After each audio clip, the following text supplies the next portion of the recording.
Kev G, Weather Overview, back with you again for another wonderful trip into what we can expect over the next few days.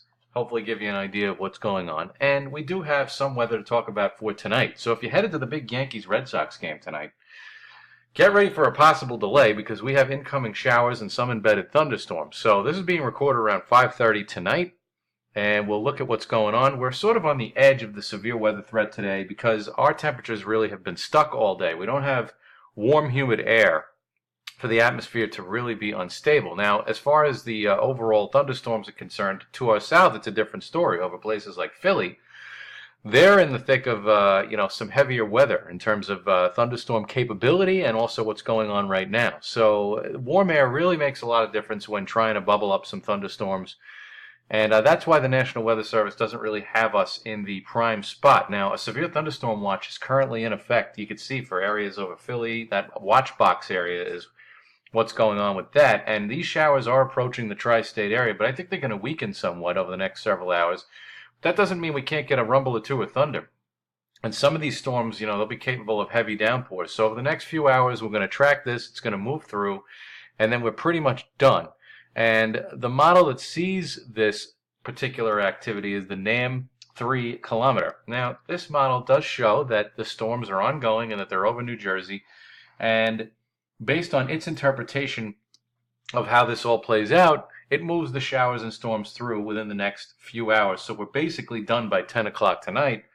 But it leaves open the idea that there can be an isolated shower or thunderstorm even after 10 o'clock. But the coverage is so much less based on what the NAM is showing after 10 p.m. So that's pretty much the scheme of things for the next few hours.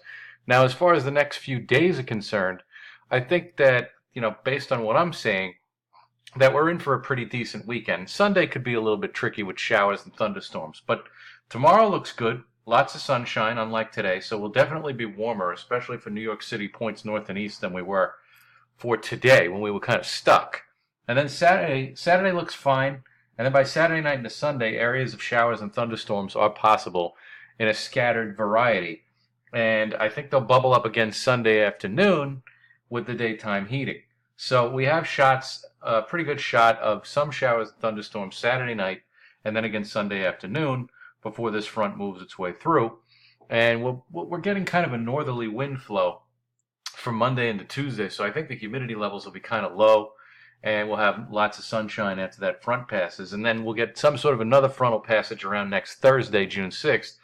And then we'll have to wait and see if ripples of low pressure or small disturbances want to develop along that front and kind of make it unsettled for late next week. But overall, it's not too bad once we get past tonight. Pushing 80 tomorrow.